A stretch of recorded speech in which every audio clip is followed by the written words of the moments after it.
The pristine white two-story house in Newton's upscale residential area, Massachusetts, looked as if it had stepped right out of a postcard. In January's bitter cold, smoke from the fireplace dissolved into the winter sky. Snow from the previous day had accumulated in the garden, and icicles on the street trees sparkled with light. In this educational district near Boston College, the lively voices of students occasionally carried on the wind. Caroline Wilson sat on the sofa wrapped in a warm blanket, her hand resting on her swollen belly. 8 months pregnant, she continued her work as a graphic designer from home while trying to maintain bed rest. Her MacBook screen displayed logo design proposals for major New England corporations. Her artistic sense, honed at the Boston School of Art, had earned her clients' deep trust, making the transition to remote work seamless. "Mom, I made you some tea," said her 9-year-old daughter Lily, gently placing a warm cup of chamomile tea on a coaster. A top student at Ward Elementary School, she was like a little nurse, always mindful of her mother's condition. Still in her school uniform after finishing her piano lesson, the key hanging from her neck gleamed like a badge of responsibility. "Thank you, Lily. I don't know what I'd do without you." Caroline smiled, and Lily beamed with pride. The aroma of apple pie, brought over by Mrs. Johnson from next door, filled the room with warmth. The neighborhood connections that began through PTA meetings had become a strong support system in this community. Just then, the sound of a BMW X7's engine echoed in the garage. It was time for her husband Gregory to return home. Though he'd been coming home after 7 lately, today was unusually early. "Dad's home." Lily ran to the entrance as Gregory, the Boston branch manager of Prudential Insurance, walked in looking tired. His dark gray suit was custom-tailored, and he carried a briefcase. The dignity of an elite insurance executive earning over $300,000 annually was always evident in his bearing. "I'm home," his voice sounded distant. He skipped his usual habit of patting Lily's head. As the bells of First Baptist Church of Newton rang in the distance, Gregory suddenly handed Lily a box. "Lily, this is a present from Dad." Inside was the latest iPad Pro. An expensive gift out of the blue, neither for Christmas nor birthday. While Lily exclaimed in surprise, Caroline felt uneasy about her husband's sudden gesture. The guilt lurking in his eyes triggered her intuition. "It's proof of Dad's love," Gregory said, quickly disappearing into his study. His gesture of loosening his tie carried an unfamiliar urgency. That night, as Caroline lay in bed, she reflected on her husband's recent behavior. His returns home had gradually gotten later, and rumors of increased dinners with young female employees had reached her ears. She had been secretly informed by another employee's wife about notably frequent dinners with a new hire named Diana. Looking at the family photo on the mantelpiece, she suppressed her anxiety. Their carefree smiles from last summer's vacation in Cape Cod now felt like a distant memory. With the risk of premature labor and doctor's orders for bed rest, Caroline had no energy to pursue the truth. As she felt her child move inside her, their peaceful days seemed as fragile as walking on thin ice. On January 15th, the cry of new life echoed through a private room at Beth Israel Deaconess Medical Center. Caroline, rushed in with contractions a week before her due date, safely delivered a 6-pound boy after 4 hours of labor. From the large windows of the maternity ward, Boston's cityscape stretched out before her. Snow that had begun falling early morning had painted the entire city white. As Caroline held her baby from the incubator, listening to his soft breathing, she was enveloped in deep relief. "Congratulations, Mrs. Wilson. He's a very healthy boy." Dr. Sarah Cohen, her attending physician, watched over mother and child with a warm smile. Caroline was truly grateful for choosing this hospital with its well-equipped neonatal intensive care unit. "The baby is absolutely adorable."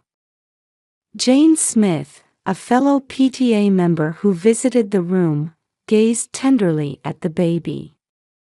Members of the First Baptist Church of Newton's women's group came one after another to offer congratulations, filling the room with bouquets. However, amidst this joyful atmosphere, there was one person who carried a dark shadow. At 3 in the afternoon, when Lily visited during visiting hours, Caroline immediately noticed something was wrong. Her usual bright smile was gone, and her small uniformed figure seemed to tremble as if caught in a cold wind. "Lily, what's wrong? Don't you want to meet the baby?" When Caroline called out, Lily wouldn't come closer, standing frozen near the door, clutching her iPad tightly. Her hands were trembling slightly. "Mom." Lily's voice quivered. Under the soft hospital room lighting, her daughter's face looked paler than usual. "Lily, come here. This is your precious little brother." As Caroline gently beckoned, tears welled up in Lily's eyes. "Mom, please don't bring the baby home." Caroline couldn't believe her ears at the sudden outburst. "Why? He's your precious little brother, isn't he?" Caroline tried to maintain her smile, but her anxiety grew at her daughter's unusual behavior. Lily held out her trembling hands with the iPad. "Look at this." Small fingers pressed the play button. The first voice she heard was her husband Gregory's. It was colder than any tone Caroline had ever heard from him. "Let's proceed with the plan, Diana. After the baby is born." A young woman's voice followed. "But can we really do this? Making it look like an accident. The insurance is already arranged. $25,000. This will start our new life." The recording continued. A detailed plan to stage a newborn's fatal accident. Insurance fraud arrangements. Gregory and Diana's future plans. Everything was meticulously recorded.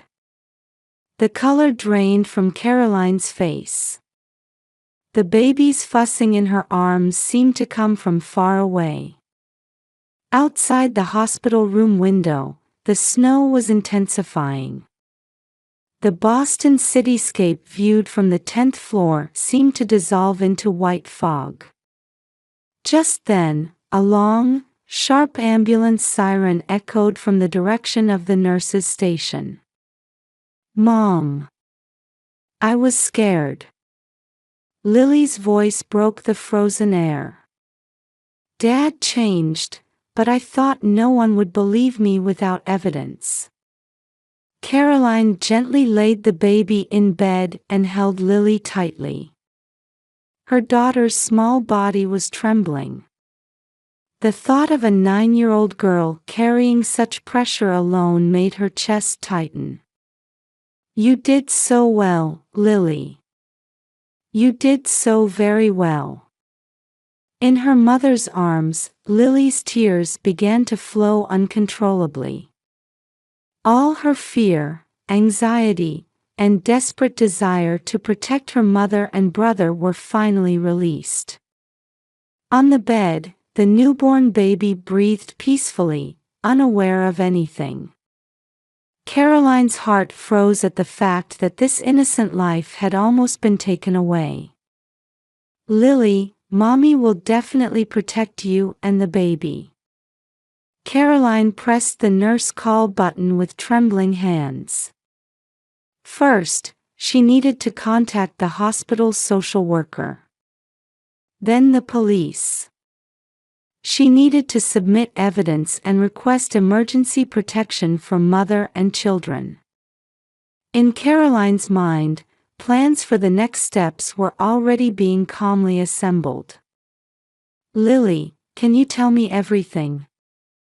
Caroline asked quietly, gently holding her daughter's shoulders.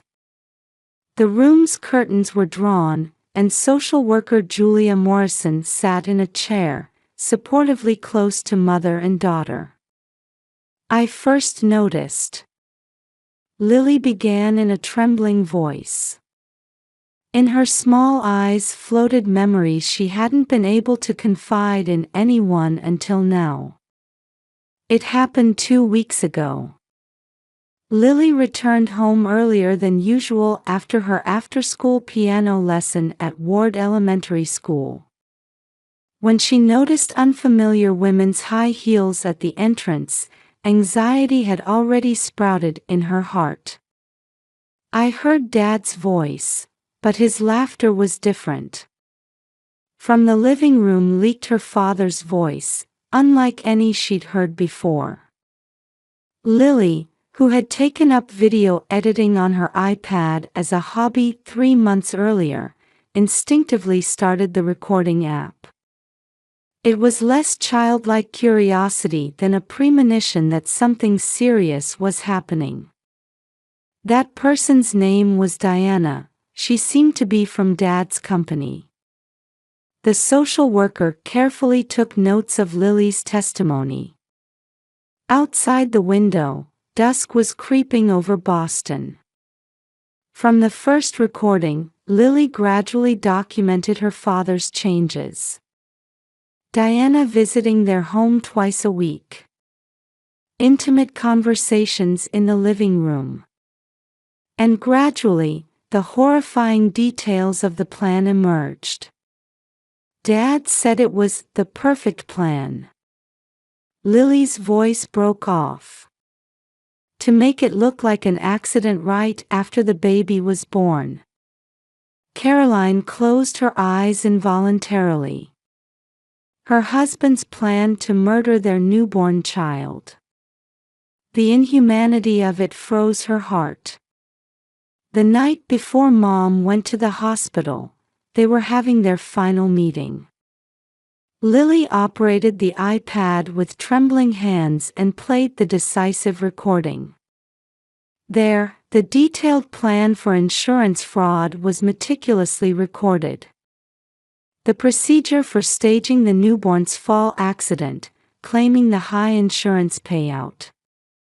Creating the perfect alibi at the hospital. Everything had been carefully planned.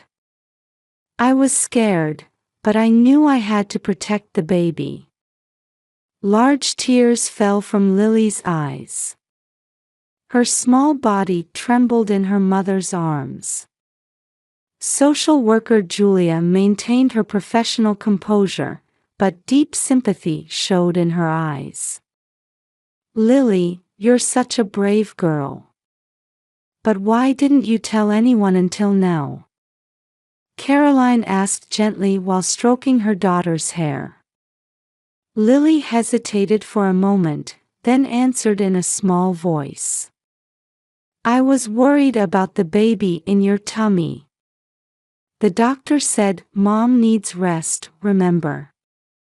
Those words tightened Caroline's chest. The reality that a 9-year-old girl had carried this burden alone, even considering her mother's health. The pressure must have been unimaginable. Also, I thought no one would believe me without solid evidence, Lily continued. So I saved all the iPad recordings. That was smart thinking, Julia nodded quietly. With this much evidence, the police will act immediately. Just then, hurried footsteps were heard from the direction of the nurse's station. "Ma'am, the police have arrived," a nurse announced quietly.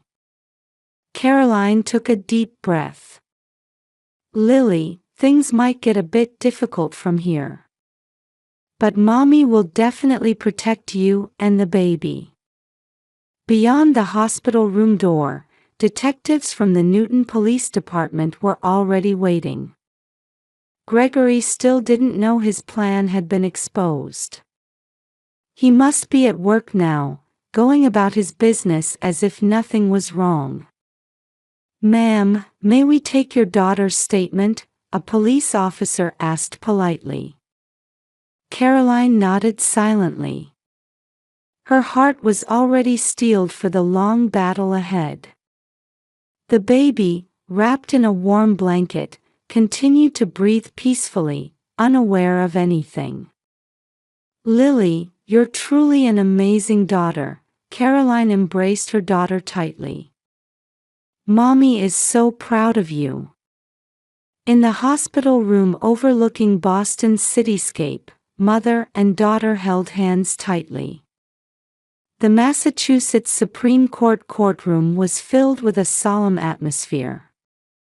Sunlight of deep winter filtered through the windows into the courtroom lined with heavy wooden furnishings.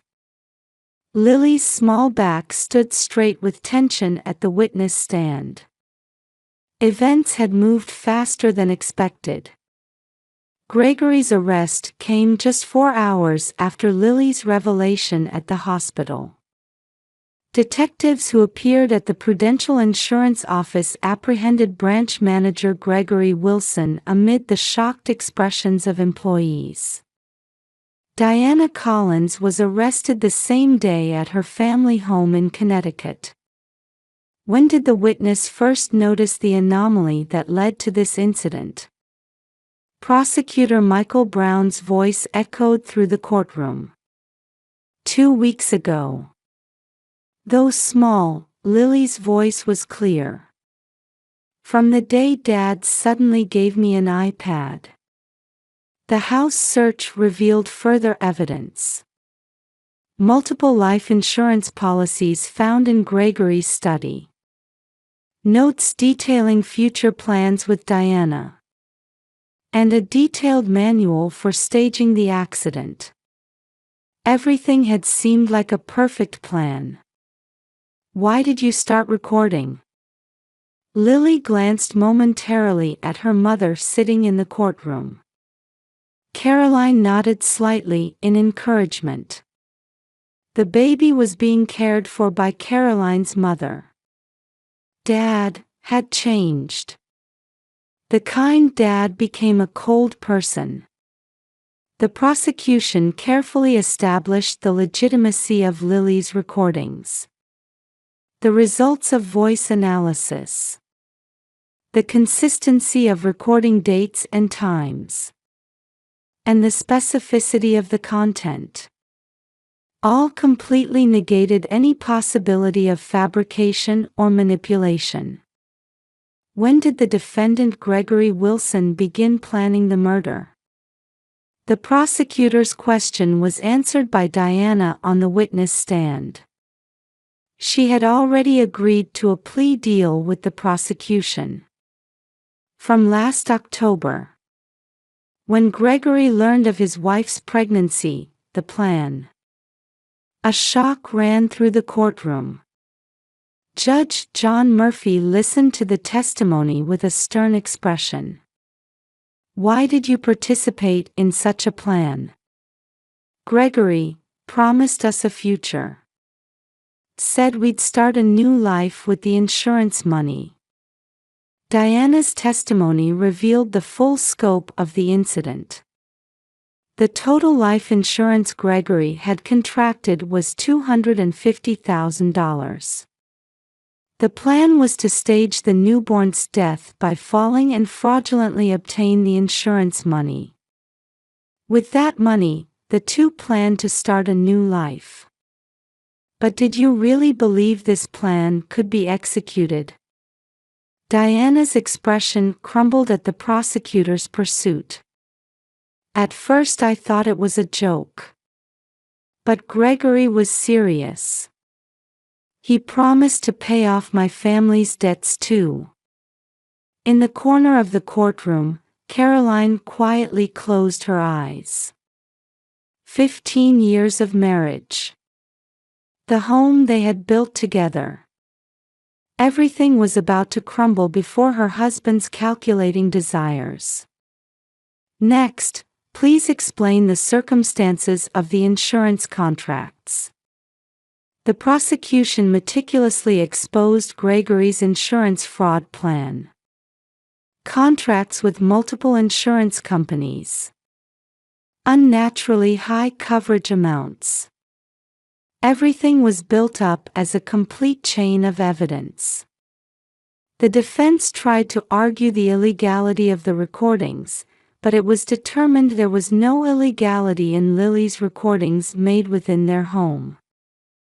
Gregory's lawyer attempted to argue temporary impairment of judgment due to mental stress, but the meticulousness of the plan completely negated that. How did you feel after noticing the changes in your father? To the prosecutor's final question, Lily answered straight. I was scared. But I knew I had to protect the baby and Mom. At those words, the jurors' expressions softened. The courage of a 9-year-old girl had changed the atmosphere in the courtroom. The verdict came surprisingly quickly. The defendant Gregory Wilson is hereby sentenced to 15 years in prison for attempted murder, attempted insurance fraud, and all related charges. Judge Murphy's voice resonated through the courtroom. Co-defendant Diana Collins is sentenced to 7 years in prison, taking into account the terms of her plea agreement. At the moment of sentencing, tears flowed from Caroline's eyes. Not tears of sadness, but tears of relief that everything was over. As they left the courtroom, Boston's sky was dyed a deep indigo. The bells of First Baptist Church of Newton could be heard in the distance. Mom, are we okay now? Lily held her mother's hand. Yes, we're safe now, Caroline embraced her daughter. Thanks to you, the baby and we are all protected. As they descended the courthouse steps, a new life stretched out before mother and daughter. Amid the flashing cameras of reporters, Caroline felt strongly, this wasn't an ending, but a new beginning. 1 year later, spring in a quiet residential area of Cambridge, Massachusetts. From a 3-story brownstone overlooking the Charles River, the presence of a family awakening with the morning light wafted through the air. Good morning, Thomas, Caroline kissed her 1-year-old son's cheek. It's a beautiful morning today. This new home, close to Harvard Square, was found with help from the members of First Baptist Church of Newton. The church community had been dedicatedly supporting their new life. Mom, I warmed Thomas's milk. Calling from the kitchen, Lily had grown into a reliable 10-year-old girl. She had adapted wonderfully to Cambridge Public School after transferring from Ward Elementary School. Now she served as a student council officer and had even started an iPad video production club. Thank you, Lily. You're such a wonderful big sister. Warm sunlight streamed onto the Sunday morning breakfast table, the fragrant aroma rising from the toaster, the gentle sound of the coffee maker. Everything had become part of their new daily routine. Caroline's home-based graphic design business had achieved unexpected success. Many of her former clients continued to support her, and new clients were steadily increasing. Her home office space was equipped with the latest iMac and drawing tablet, functioning as a creative workspace. "Hey Mom, there's the church picnic this afternoon, right?" Lily asked while drinking her orange juice. "Yes, it's the celebration of 1 year since Thomas's baptism." Caroline smiled as she placed pancakes on the table. Over the past year, the church community had become their spiritual support. The weekly Sunday services had become precious moments of peace for their souls. "Lily, do you remember? Around this time last year, when we moved here." "Of course." Everyone from the neighborhood came to help. On moving day, church members arrived one after another to help carry in furniture. Some brought homemade casseroles and apple pies. The warm welcome was the greatest encouragement for mother and children who felt anxious about starting a new life in an unfamiliar place. "We've grown stronger," Caroline gazed out the window. The Charles River's surface sparkled in the morning sun. Once a week, mother and children attend family counseling. It's an essential process for overcoming trauma and building their new life. Dr. Sarah Green, their counselor, particularly praised Lily's recovery. "Lily, your courage gave us a new life." At her mother's words, Lily smiled somewhat shyly. Notifications of letters from Gregory, who continues to refuse visits, occasionally appear on her smartphone. But they're no longer afraid. "Mom, we're happy now, aren't we?" Caroline nodded deeply at Lily's words. Thomas showed an innocent smile in his high chair.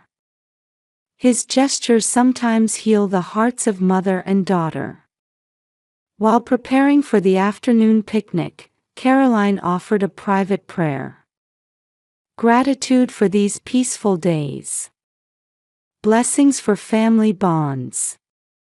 And guidance for the path ahead. The new family photo by the entrance captured the happy smiles of the three. It was proof of genuine happiness given only to those who have overcome trials. "Well, shall we go?" Caroline lifted Thomas and took Lily's hand. By the Charles River, the spring breeze gently caressed their cheeks. The painful past was becoming a distant memory. Now, a future full of hope stretched out before them. The church bells rang through the quiet Sunday morning. While announcing the beginning of a new day, it was also a blessing that brought peace to wounded hearts. Mother and daughter began walking, holding hands tightly. This was the path they had chosen. And this was the true form of family.